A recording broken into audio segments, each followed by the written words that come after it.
পরিমণি আর শরীফুর রাজের সন্তান রাজ্য আর পরীর আরেকটি কন্যা সন্তান রয়েছে।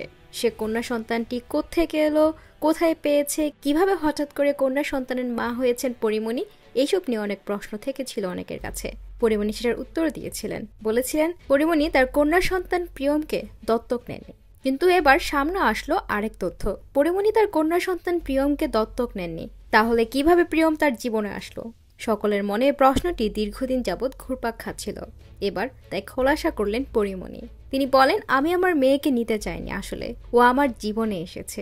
এটা একটা বড় আশীর্বাদ আমার জীবনে। হ্যাঁ দর্শক, সবার ধারণা ছিল পরিমণি প্রিয়মকে দত্তক নিয়েছেন, কিন্তু আসল ঘটনাটা অনেকেরই অজানা এবং এটি অনেকটাই আবেগঘন।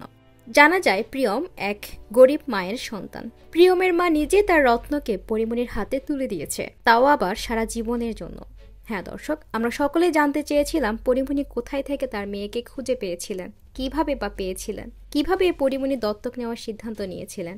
কিন্তু এই গল্পের পেছনে লুকিয়ে রয়েছে অনেক বড় আবেগঘন একটি গল্প। সম্প্রতি সোশ্যাল মিডিয়াতে ঝড় তুলেছে পরিমণির একটি ভিডিও। সকলের মনে ঘুরপাক খাওয়া প্রশ্নগুলোর উত্তর দিয়েছেন এ নায়িকা।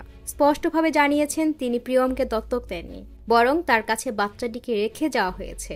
মা হিসেবে পরিমণির দক্ষতা নিয়ে নতুন করে কিছু বলার বা দেখবার সুযোগ নেই আমাদের। রাজ্যের জন্মের পর থেকে যেভাবে একা আগলে রেখেছে এবং ছোট্ট খুদেকে মানুষ করেছে তা আসলে প্রশংসনীয়। রাজ্যের আগমনে পরিমণি যেন নতুন এক মা পরি হয়ে উঠেছে। তার মধ্যে ফুটে উঠেছে একজন আদর্শ মায়ের সকল বৈশিষ্ট্য। আস্তে আস্তে সারা দেশের মানুষের কাছে পরিমণি পরিণত হয়েছে সেরা মায়ের প্রতীক হিসাবে।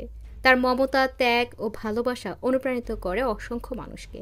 আর ঠিক এই পরিমণির কাছে নিজের বাচ্চাকে দত্তক নিতে চাওয়াটাই বা অস্বাভাবিক কিছু নয়। জানা যায় প্রিয়মকে পরিমণির কাছে দত্তক নেওয়ার পিছনে লুকিয়ে রয়েছে এক জটিল গল্প।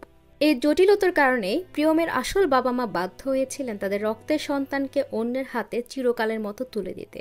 পরিমণি নিজেই বলেছেন, আমার মেয়ে বাচ্চাটি আমি নিইনি, ও আমার কাছে এসেছে। এ কথাটা স্পষ্ট করে দেয় পরিমণি প্রিয়মকে দত্তক নেননি, বরং প্রিয়মকে তার কাছে নিয়ে আসা হয়েছে। কিন্তু মা পরি ছোট্ট প্রিয়মকে দেখে তার মমত্বের লোভ আর সামলাতে পারেনি এবং নিজের কাছেই রেখে দেন, নিষেধ করতে পারেননি। ব্যাস, এভাবে এক বাচ্চার মা থেকে দুই বাচ্চার মা হয়ে যান পরিমণি। দেখতে দেখতে ইতিমধ্যে 1 বছর কেটে গেছে। সো দর্শক, পরিমণি কন্যা সন্তানের দত্তক নেওয়ার পেছনে যে আসল গল্পটি আছে সেটা জানার পর আপনাদের কাছে কেমন লেগেছে আপনার মূল্যবান মতামত কমেন্ট বক্সে জানিয়ে দিন। আর পরিমণিকে আপনি মা হিসেবে 10-এ কত দিবেন সেটাও কমেন্ট করে জানাতে ভুলবেন না। ধন্যবাদ।